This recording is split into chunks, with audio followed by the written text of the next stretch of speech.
All right, everybody, welcome to another episode of the Brand Blueprint. And I've got my main man, Blake Thompson, on with Status 10 Inc. And so we're going to be talking about his journey, his very interesting story. For a young guy, man, he has done and seen a lot. It's absolutely incredible. But one of the things I want to highlight is his backstory and his journey through entrepreneurship, high school, being a young 20, at the time when I met him, 20-year-old aspiring entrepreneur, going through his journey, all the things that he's done. But more importantly, we're going to highlight and talking about his experience through the social media marketing agency versus the consulting model, which one he thinks better.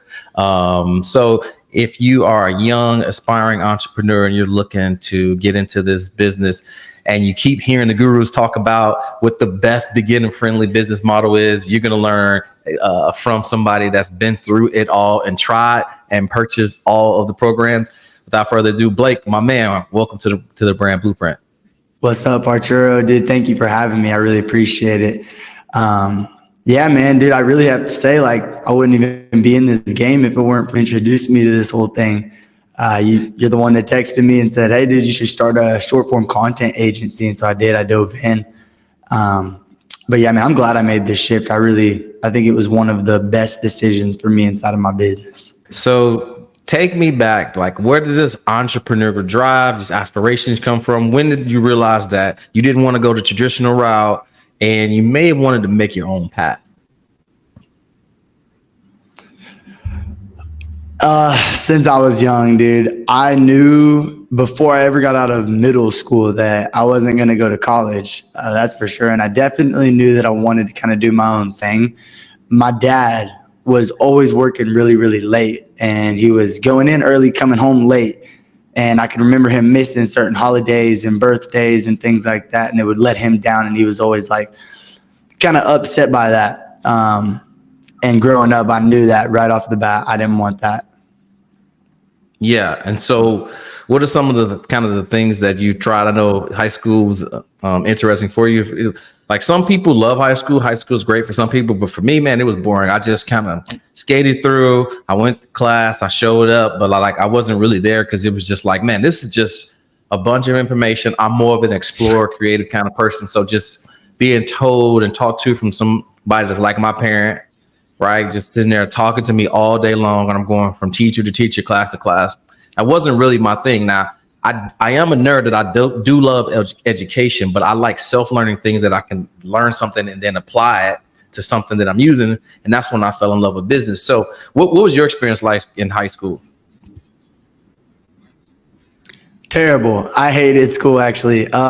I knew that I wasn't going to college or anything like that. I knew I was going to open my own business at some point. Didn't know what kind of business.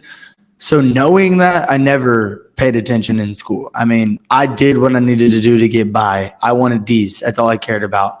And it frustrated my parents to death, dude. But I just knew that as long as I could get through it, as soon as I got out, I was going to figure it out. And honestly, some of those same traits that you see in business, I would do in high school. I mean, I was literally paying people to get my work done.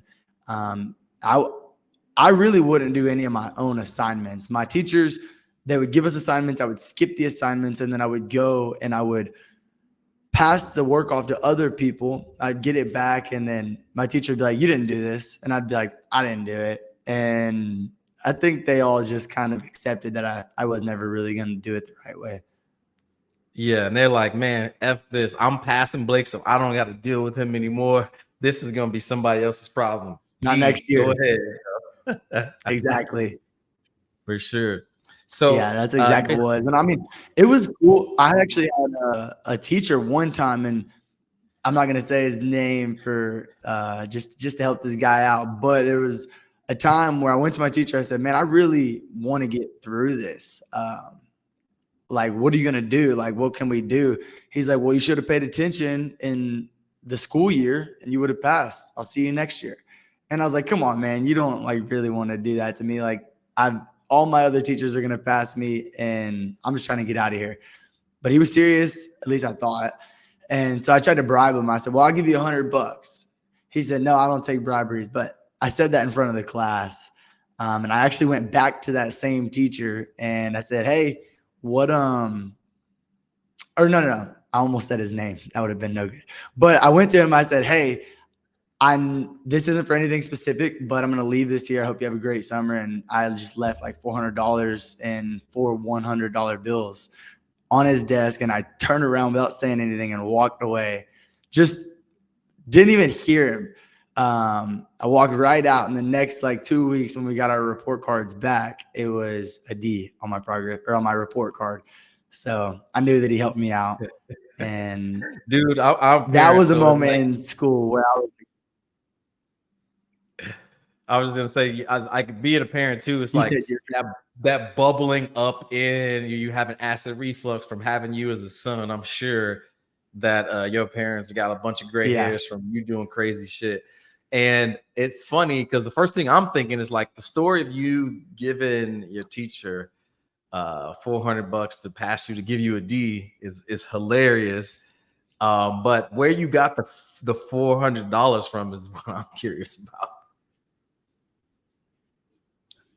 Well, when I was in school, I didn't want to work a job. I actually refused to work a job. And it might not have been the best thing for me to do, but I was always hustling. I was always like selling people like weed. And to be transparent, like everybody would come to me because I was just like the safe guy in school. And that's how I made all my money. It was like at one point, me and all my friends, we would just none of my friends would work jobs. I would make money and we would all just kind of enjoy life as teenagers. And eventually that got old and those people became old. But that's how I made all my money in high school. And I'm not really ashamed to say it either, because I think it's what like gave me that drive. It's what like instilled that hustle mindset into me. And also I was making more money than like all of my teachers at that point doing that. And so that right there showed me that I wanted to be in some kind of sales, even if it wasn't that. When actually I turned 18, I said, I'm never going to do it again. And I've never done it again. But it definitely did. It helped me out for sure. So you finished high school, $400 on the desk, a handshake. You walk across the stage. So then what? What happened after that? It's crazy because I actually didn't want to graduate, or like, it's not that I didn't want to graduate. I just like, I didn't care to go walk the stage and get my diploma. My parents are like begging me to, so I did it for my parents. And yeah, it was just really a moment of relief for me. Like as soon as I graduated, I actually graduated in December. So I wasn't going to school for like 6 months before I walked the stage. And at that point I had gotten a sales job. I was going door to door selling pest control. And yeah, eventually I came back, did the graduation, and it was just a relief. It was like a weight off of my chest. Like when I was in high school, I was super, super down always, because when I was in a place I didn't want to be, I was around people that I didn't like. I was listening to people who, my teachers, I knew were never going to be in a position that I am, or if maybe not never, but they weren't in a position that I knew I wanted to be. So I didn't really respect them at all either. I just seen them as kind of like, not to be an asshole or anything, but I seen them as kind of losers. And so I never listened. So just being out of there was like a relief, and being able to kind of take control of my own life and be able to like take on some sort of sales job, because I've had quite a few. Yeah, dude, it was amazing. So you went out to do door-to-door pest control. How was that? What was your experience like going door to door, 18 years old, knocking on people's doors, trying to sell pest control? It was the best experience that I probably could have had. And honestly, anytime that I see somebody young, I encourage them to get into door to door, because it gives you that like unbreakable mindset. I mean, when people sit there and yell at you and threaten to call the cops on you and fight you, and all because you're just trying to do them a favor, right?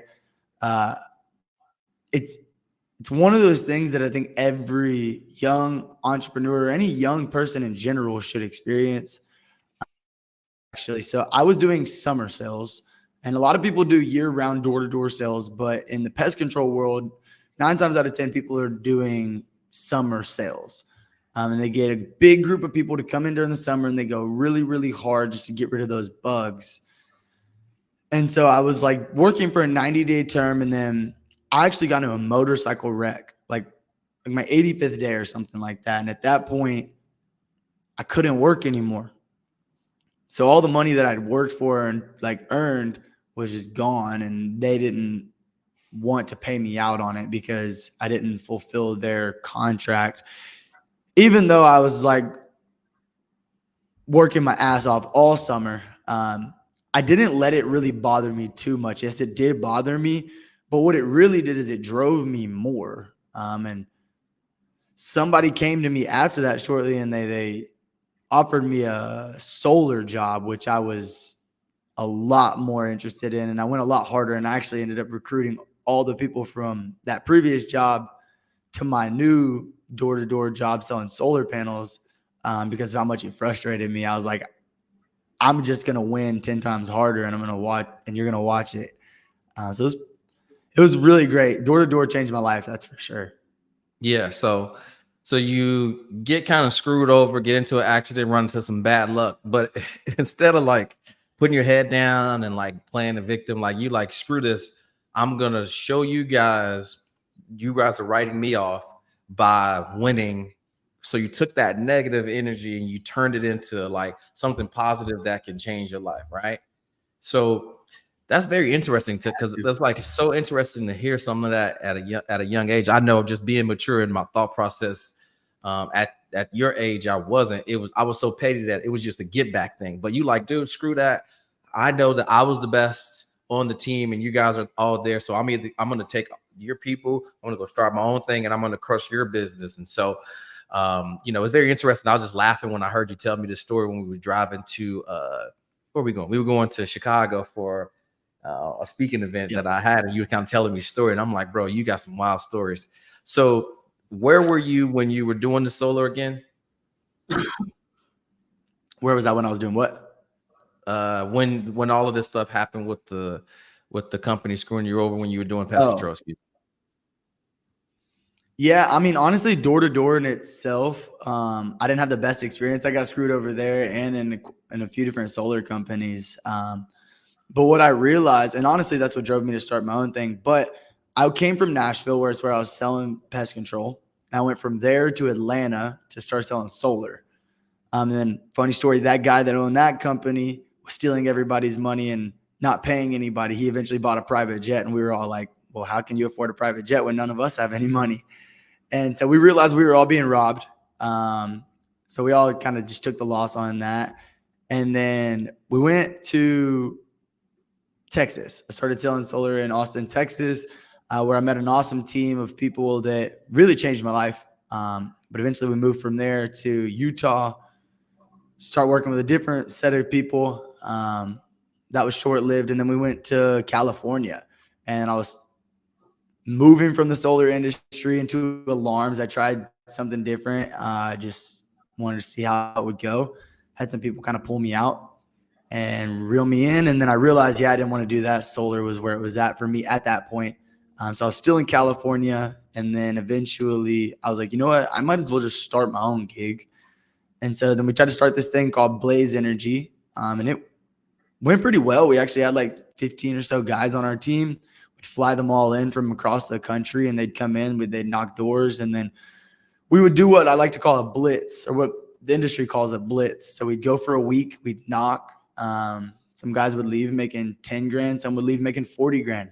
And it was definitely an awesome experience. But I realized at that point, after making all that money, after doing all of that, that it was never really about the money. I was like making more money than I kind of knew what to do with. And eventually everything I had was stolen from me. And so I wanted to come back, kind of give myself a refresh and find something I was more passionate about, so that I could begin to live a happier life, right? Like all the money and everything, I was just blowing it on useless nonsense. In California, you can gamble at 18. So I was like gambling it all away. And yeah, I came back. I picked up a camera, which I feel like was just my calling. Yeah. And man, just like all the places that you've been, and did you talk about Hawaii? Hawaii hadn't happened yet, right? Oh yeah. No, Hawaii hadn't happened yet. I came back, I picked up a camera, got all into this videography, photography thing. I took that and I was like, you know what? This is it. I'm taking this and I'm going next level with it. And I went out, I moved to Hawaii, started chasing that dream. And then I realized again, I was chasing other people's visions. Every time I would take a photo, every time I would make a video, it was for somebody else aside from myself. But all I really wanted was to be the one behind the camera. And so they eventually drove me to just starting my own thing. And I was like, you know what? I'm going to put myself on the camera, start making YouTube videos for myself. But I didn't have an offer. Like I didn't know what I was doing, right? I was just like being a content creator really. And so eventually I moved back home and yeah, I guess that's at the point where I kind of met you and you're like, dude, you should start an agency. Like you already make Yeah. content, you're doing stuff, you're wise, might as well. And I was like, you know what? I've been thinking about this. I'm obsessed over the content. I watch people like Iman Gaji and all those guys. And I had the information. I kind of knew. Obviously, there was a lot that I still had to learn, which I was bound to learn through just trial and error. But yeah, dude, it was at that point where you kind of encouraged me to get the show on the road. Yeah, and I still remember because uh, Sierra had a crush on you, so I thought you were the one of the neighbor's kids at the time, and I didn't realize that you were just over there all the time. And so one day I'm picking up to go food at Mexican, and our neighbor Michelle's like, "Hey, I got this kid. He's like a little hustler. You ought to reach out to him. I think that he's trying to do a bunch of stuff. He's good at sales. Y'all should connect." So I'm like, okay, cool. So she connects the two of us. But then I realized that so we trying to do the sales thing, and I remember you being on some of the Zoom calls and with Earl and everything, which is so funny. Yeah. But you were also Yeah, I next was going to do door. sales for you. Yeah, and you were also next door, so it was like you come over and like, I'm an old man, so you're like helping me with like Google Drive and the pictures and images, like we should do some stuff. And I realized that you had a really, really just like keen eye and a skill set that was like just a gift, right? Where it's like most people don't see the things that you see. And it wasn't until we went to Springfield, Missouri to do the podcast. And I'm like, you just like running around, getting angles, doing weird stuff with the camera. And I'm like, this is not going to make any sense. And when we got back, those images and that photography that you shot blew me up. I went from 900 followers on Instagram to 90,000. I went viral. And one of the things that I learned was that like, you were super ambitious. You had just met me, and I'm like, dude, let's go to. I need you to come with me to be my camera guy. I got to go and do this podcast. And at this time, I'm really just now accepting in January of 2023. Like I'm going all in on my personal brand. So it was just crazy how it all came together. I didn't know that you had just picked up a camera weeks or months ago. And so we both are just ambitious people, just like betting on ourselves, going over here to do this. And man, that was insane. That was absolutely incredible. And we've been working together ever since. And that was very interesting to see the transition that you made from like just having this skill set with this camera to like turning into an entrepreneur. So when did you decide finally? Because I know I told you that you should start like a content agency. When did you really just like, all right, cool, I'm just going to do this now? Oh, it was that night. Yeah, I went home. As soon as you told me that, I went home, started piecing together logos. I didn't know if I was going to do in-person production, shooting them for them. I didn't know if I was just going to be an editing agency. Really didn't know. But it started out, I was like, you know what? I'm going to have just digital. If people only want to edit it, I got them. If people are local, I'm going to start shooting it for them too, because that's a skill that I already have that I can leverage. And so, yeah, I pieced together a logo, terrible. And then like over the next month, I really started to build my brand and like kind of go in on how I wanted things to look. And then I was like, you know what? I don't feel like serious. I'd never set up an LLC, and everybody was telling me, dude, just wait. Don't register your business until you're making some money. Like it may not work. I was like, no, F that. I'm starting my LLC right now. I'm getting a business bank account. I'm getting it all. And I'm going to figure it out, because me doing that made it feel so official. It made it feel so real. And I was like, I'm not going to put all of this time, effort, and energy into doing this just to let this thing fall on its face or me kind of give up on the idea. And I, prior to that, had started other businesses. Like we had tried to start the solar thing, and then I had tried to do drop shipping stores and stuff like that. And this one time, it was just the fact that I knew I was backed by you. And I was like, if I have questions, if I'm faced with adversity, like I can lean on you and I can ask you stuff. And it genuinely like helped me out so much. So that's where my true confidence in starting it was like, I knew I had help. Right. And I was actually, it's funny because prior to meeting you, dude, I already wanted to start an agency and I already wanted a mentor. And I'd been telling my best friend Lawson, I was like, I need a mentor and I need to start an agency. Like, cause I already knew it. And we were talking all about it at Springfield. And I was so shocked that you were doing what I wanted to do, just in a oddly different way with a different niche. And so, yeah, like I didn't have any other choice but to just lean on it. I was like, this right here is my calling. I met a guy 3 weeks before meeting you, and he was like driving an R8, and he started an agency. He was like doing like 500 grand a month with this thing. And I was like thinking to myself, you're like what you attract, like your thoughts and the things that you speak about, like you attract those things. And that guy came about, and I kept saying I needed a mentor, but he wasn't the right person at the time. And I didn't know that, but like God knew that because he was gone and you were there just a few weeks later. And so everything honestly was just like a perfect alignment for me. It was exactly what I was looking for, exactly when I needed it. Yeah. And it's funny looking back at then, like I was doing $10,000 a day in my agency and got up to 365K a month, with my social media marketing agency. And at that time, I felt stuck, right? That's crazy. Like I felt stuck at that moment.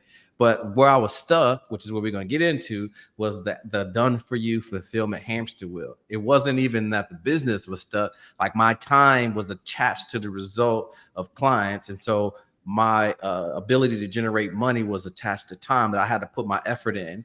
And the unrealistic expectations that when you do done for you is a challenge, because once they pay you, they think that the results just happen. They don't have to do anything. And then if something goes wrong, it's all your fault. And so I was like, all right, I got to figure something out.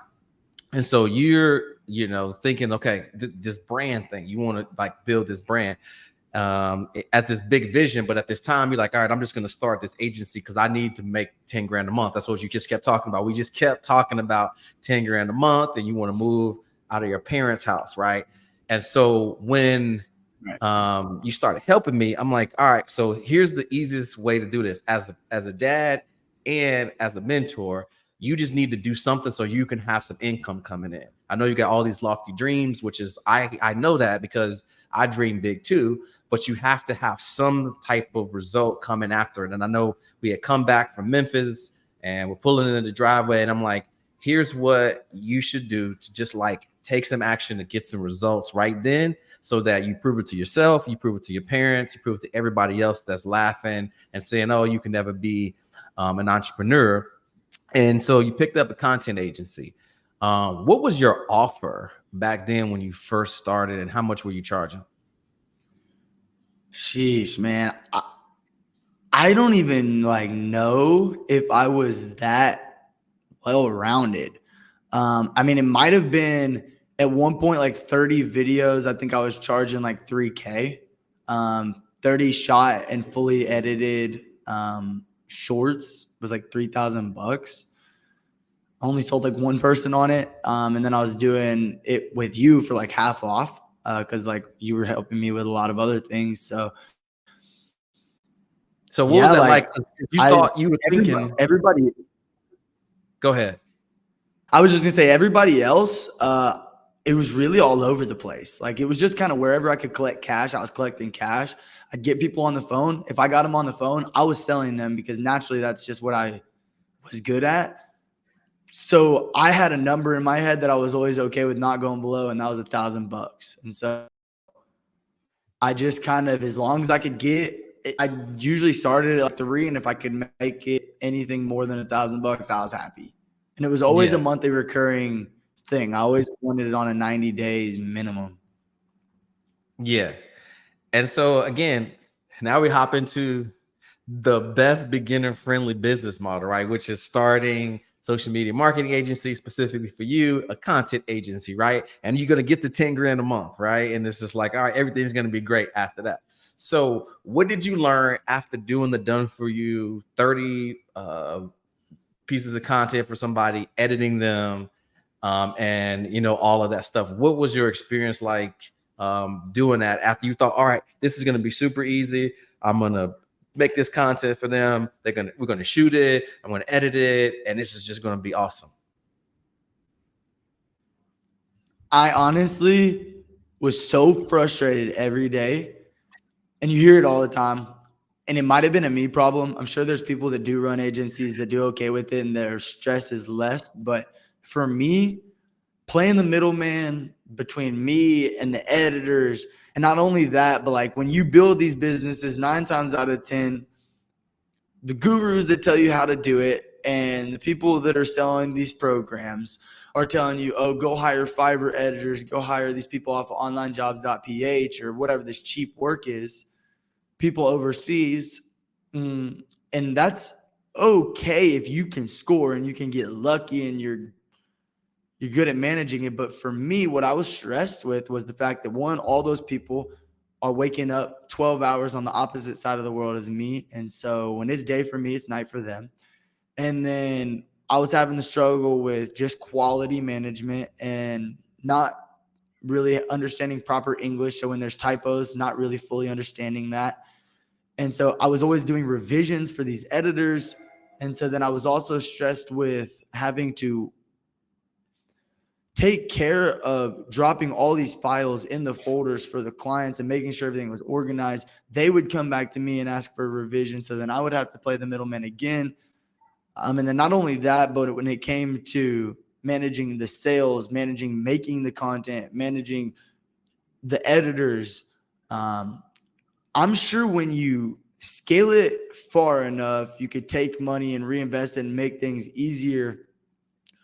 But then that's where I got, right? I got to the point where I was like, okay, I can really start to reinvest. I did get above 10 grand with it, and I did start to outsource and have other like people helping me. But that's when I was like, oh, well, my 10 grand a month is actually like $2,700. And I was just like, this isn't cool. And so, yeah, I wasn't happy like at all. I was still living in my parents' house. I did hit 10 grand a month, but I couldn't really do anything. And actually, I actually hired a coach or like a consultant, whatever. And what happened is he was supposed to teach me how to grow my short form content agency. That was his exact niche, was like helping short form content agencies scale. And then I just kept looking at what he was doing and not what he was saying. And I realized it was like, what he is saying is not what he's doing. And what he's doing seems to be a hell of a lot more profitable and a lot easier than what I'm doing, which was just talking. He was literally just getting on the phone with me and talking to me for, I think, like 30 minutes a week. And so I realized, I was like, well, I'm really good at talking. Maybe I can do that too. So I started to kind of look out for different direction. Yeah, for sure. So I guess tell me, what was the straw that broke the camel's back? What is the most painful memory or the most frustrating moment that you had as a content agency, a social media marketing agency, where you're like, okay, I got to switch the model. This is crazy. I know 10 grand a month sounds awesome, but I've got to do something else or I'm going to quit the business from doing this. I hired an editor and then I paid him, and then he didn't do any of the work. And so I paid him like $1,100 to do all these videos, didn't get any of it back. And I had to sit up for 3 nights editing all the content for my clients. And because I couldn't afford to pay somebody else to do it because my profits were already so low. And it just pissed me off so much. I said, I'll never touch anybody else's content again. Mm. So then you hire this coach to teach you how to scale your agency, and then you look like, wait a minute, he's teaching other people how to scale their agency with a consulting offer. And so you're like, well, I want the tables to be turned. I want to be him, and I want to be coaching other people how to scale an offer or whatever it is, but you wanted to flip the model, right?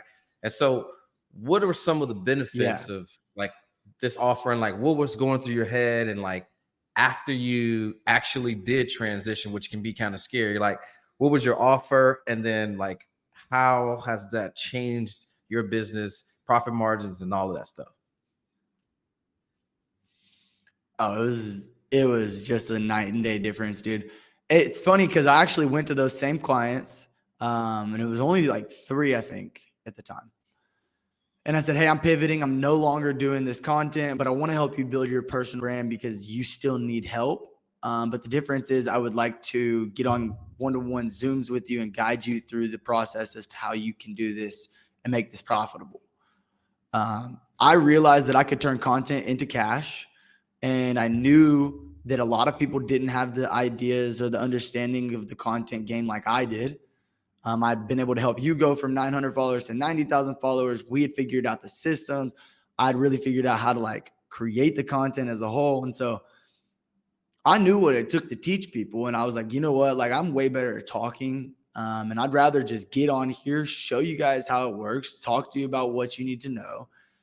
And so, yeah, I would think that the best thing for me was just like getting my time back and getting my money back.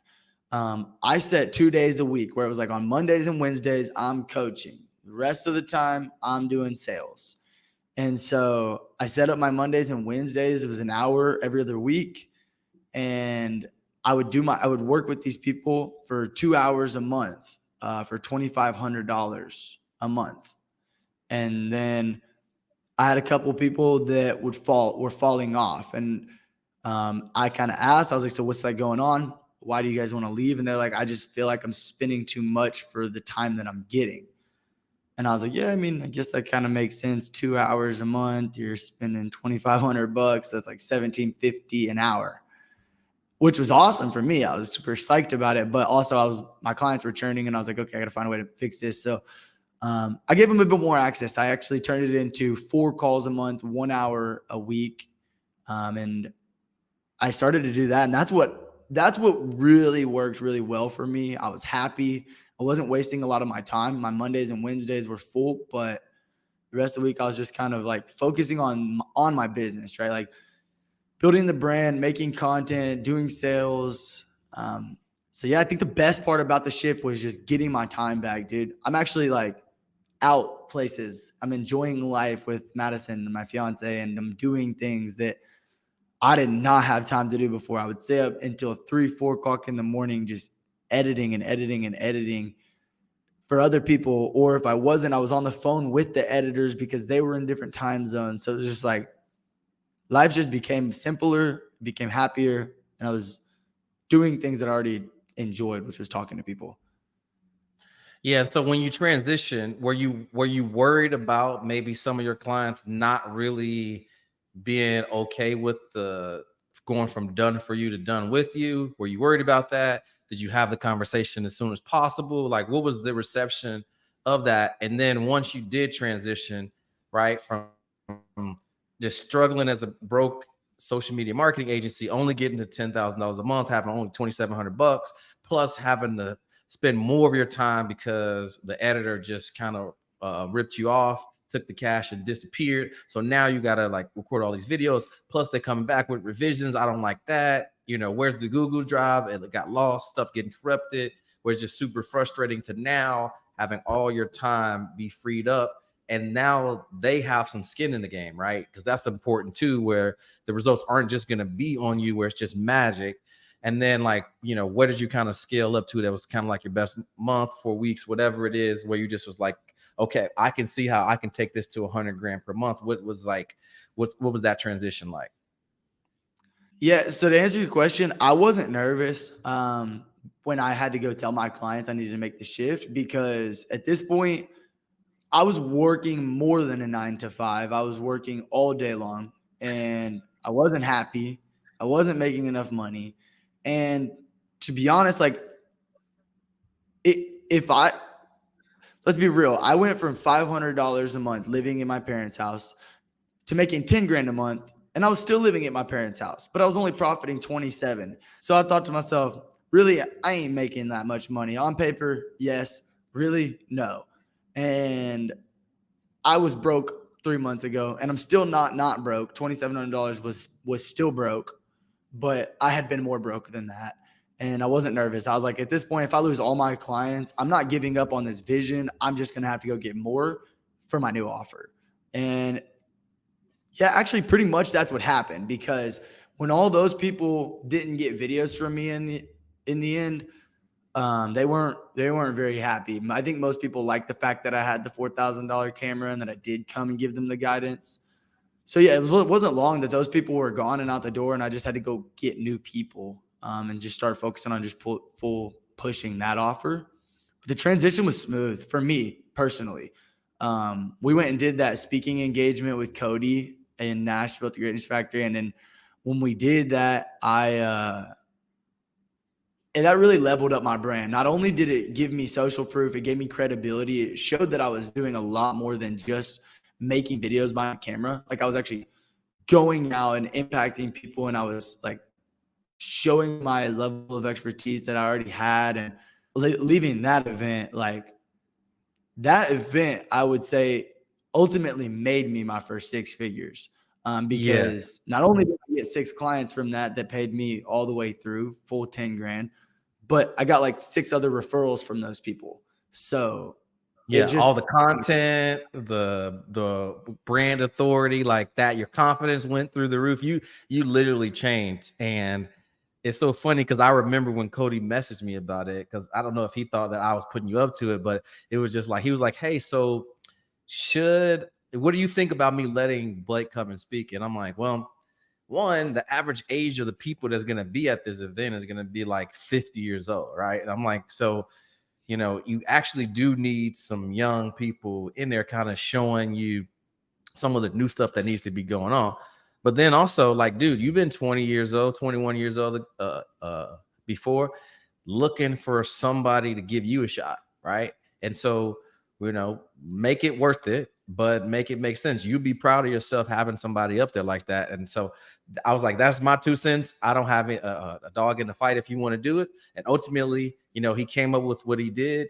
And then you hit me up, was like, you think this is worth 10 minutes? And I was like, the platform, the stage, the brand, like nobody can ever take that away from you. It's worth 10 grand, right? That you yeah. can use it for forever. And I'm like, do you have the money? He's like, yeah, that's all. Like, you like, yeah, that's all I got. I was like, ship it. And it's so crazy because you It's see all I somebody had. that's like me that believes in themselves, right? That just like they'll do that too. You know what I mean? That is just going to ship it because I know I'm going to get my return back based off of what I put in. Oh yeah, that was a really interesting moment because that was all I had. I actually got to the event that day and I was spinning my card overdraft. I was overdrafting my card, but I knew what it was going to do. I just was so confident in it. And honestly, it's funny you say that because I reached out to Cody. This is your friend, right? Like you guys are like doing business together. And I'd only met him through you at like a podcast, never anything too formal. But I was like, you know what? Like I'm gonna just message him. I didn't even ask you about it. I was just like, you know what? Like I'm gonna just shoot my shot because I know what I'm doing is real. Like what I do is real and it could benefit people. And he talks about social media and stuff too already. So yeah, I just did. I just shot my shot and I was like, you know what? Like if this is all I've got, if I go home and it does nothing for me, at least I have the content and people can see that I am a lot more than just my videos online, right? Like I'm actually doing things. So yeah, dude. And then sure enough, it did way more than I really ever thought I would have done. Yeah. And like And you that's said, crazy. Go what it ahead. brought me is I made way more than 10 grand with it. So without it, like I'd say it was definitely worth it would have been worth 10 grand if that's what he needed me to pay. Yeah, for sure. And the thing that I do love is like that's the good thing about mentorship, and people don't want to pay for mentorship, and they're always like, "Oh, why should I have to pay for the information when it could be free?" And it was like that's when it all changed for me. I had to stop praying for a mentor, and I had to pay for one. And when I did that, that person opened up the envelope and just gave me everything. And one of the things I learned from having a mentor is you don't just get the tactical stuff from them. You don't just get what to say, you get the principles, the essence. But the most important thing that you can get from a mentor is their belief system. And so I'm curious that when you came in contact to me, when you spend time with me, how did that level up your belief, seeing somebody do what you want to do, right, in the way that I was doing it for yourself? Dude, it's so wild. You said that to me one time and I've always stuck with that. But for a very long time, dude, we didn't really ever talk anything tactical. Like, it wasn't probably for like until this last 2 months that me and you really started to talk more tactical, because we were really honing in on a very similar, in a similar space. But like before that, it was really just like watching what you were doing, coming to the events with you, seeing the masterminds that you were holding, watching you bring people into a room and create an environment that people just genuinely wanted to be in, and not only wanted to be in, but were like so bought into that it's just like it inspired me so much. I went and watched you go do your first podcast with Cody, and then I was like, from there, I need to be on a podcast. Like I always wanted to do one, but I was like, I need to be on a podcast. And then going and watching your first mastermind the first one I got to attend, I was like, I need to do a mastermind. And then going and watching you speak live on stage, I was like, I don't know when this will happen, but I need to.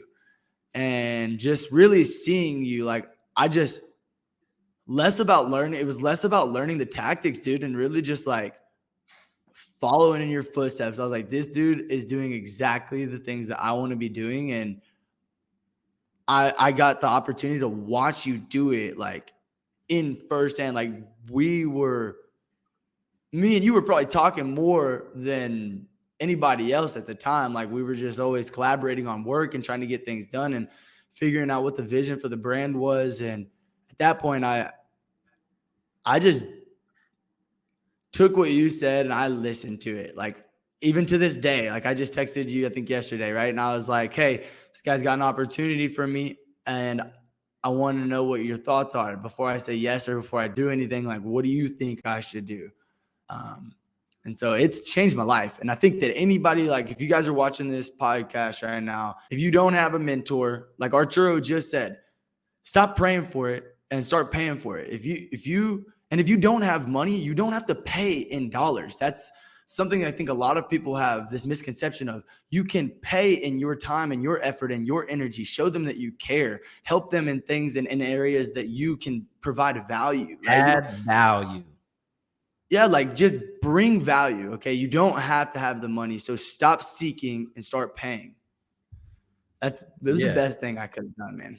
Yeah, that's so good, man, because it's funny because like when you were like following me around and like that helped level up my brand, because now I got a videographer, right? So it's like, okay, I'm serious about my brand, and they see it, the level of my content, the quality is going up, the captions, like all of this stuff.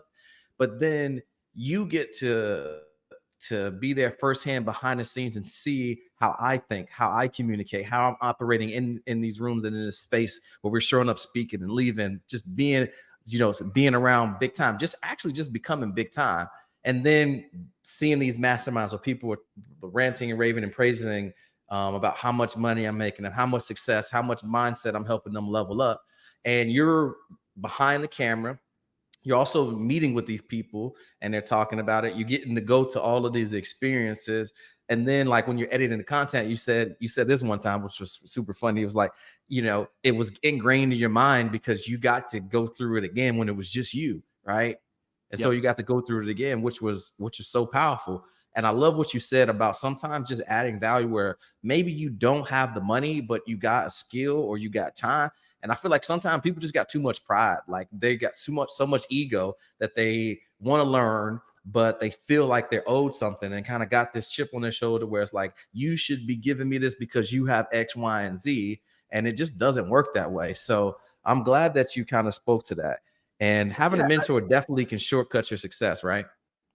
Yeah, like literally. So I have a guy who edits my videos, and he is so bought into my journey, dude. Like at this point, he's always looking for new ways to provide value. And really, the idea was for him to just edit my short form content, but now he comes to me with these thumbnails and with these video ideas. And he's telling me what kind of content I need to be gathering, and he's just doing his best to go above and beyond. And like, it makes me want to do more for him. I'm like, I'm sitting here trying to help this guy and show him ways where he could potentially launch his own short form community and an agency. If that's what, like, if he can go all in on this, I'm giving him access to my programs for free and things like that, just because I want to see him win just as much as he wants to see me win. And I think too many people are so lost on it, dude. Just like it's value driven only. Yeah, for sure. Well, man, dude, I love seeing the journey. I love seeing the growth. Love watching it from behind the scenes, just being there and being a mentor to you. But more importantly, like you take the information, whether it's what you want to hear or if it's against what you kind of believe. The most important thing that I love about what you do is like you take action, you're fearless, and you get stuff done. So I guess as we kind of wrap this podcast up, because this is absolutely amazing, knowing what you know now as a consultant, what would you say to your younger self that's kind of struggling as a content agency, social media marketing agency? Why maybe making a transition or considering making a transition to the new, more consulting model where it's a done with you as opposed to being stuck in the 9 to 9 grind and on the done for you hamster wheel, right? Just working 12 hours a day as a social media marketing agency. I'm actually going to take this in a little bit of a different direction, because people have, if you run a social media marketing agency, it's likely that you already have the skills to, if you run a social media marketing agency, it's likely that you already have the skills and you're helping people. But if you have watched this and you're thinking the same thing, right? Like playing the middleman, lack of profits, all the things that go into it, right? But on the other end, maybe you're sitting here thinking to yourself, I just don't know how to talk to people. I don't know if I could be a consultant. Like, I don't know if I could genuinely get on the phone with people and talk to them through this process, and almost act as like a therapist to some of these people inside of their business. It's okay, because I'm sure there was one point where you didn't have the skills to maybe edit these videos or structure this business or honestly do any of the things that it takes to run an agency. You can develop skills far faster than you know. And like when I first started, I wasn't the most confident in the way that I spoke. And I don't say when I started in consulting, but when I started in sales, actually, I would go on people's doors and I was so frightened. Like I would literally like knock barely so that in hopes they wouldn't hear me knock, because I was so nervous to have a conversation with them. It becomes easier. And if you want to escape the agency, if you want to escape the middleman, if you want to make more money, and you know that you can help people with their content, with their brands, whatever it may be, with inside of their agency, no matter what your service is, if you run an agency and you know that you can help guide people, but you're worried about whether you can talk to them, just start doing it. Go find somebody and do it for free. Get good at talking to people and showing people what it is that you're good at, because I promise you it's going to pay off. And one of the greatest skills that you can have is your ability to speak and your ability to guide. And when people hear your words, people can create a vision around what it is that you're saying, and they can almost embody those same traits. So don't don't short yourself. Okay. Because I made the best decision by shifting to this consulting model. Not only has it been able to move me into my dream apartment, it's been able to allow me to work from anywhere at any time. I'm a lot less stressed. I make more money than I've ever made before. My clients are getting better results than they did when everybody else was doing the work for me. I would just say jump in. And yes, seriously, don't sell yourself short. That's awesome, bro. Well, yeah, Blake, man, if anybody's looking to reach out to you, I know in the last podcast that we did, a guy was like, who's that guy on the left? So go ahead and tell people how they can connect with you, how they can reach out, how they can find you. Oh, I know what happened. The storage died at the end, so that's why we didn't get to do salutations. True. But so if anybody's looking to reach out to you, they love your story, they want to follow you on your journey, where can they find you? You can find me on Instagram at I am Blake Thompson or YouTube at Blake Thompson. Yeah, we're putting out content every day, keeping it exclusive and just providing value for you guys. So we'll see you there. For sure. Well, awesome, guys. I hope this has been value and action packed for you. I hope you took a lot of notes. Definitely want to go back and watch this one again so that you can understand the difference between having a social media marketing agency and a consultant, and just the journey that Blake went through and what it actually takes to have success in this business. I know all the gurus are telling you, 10K a month, it's going to be super easy, rainbows and butterflies. But this video was the raw and real journey of how and what it takes to have success in this business. And the best part about it is you can too. All right, guys, it's been the brand blueprint. I'll see you at the top. Thanks, AJ.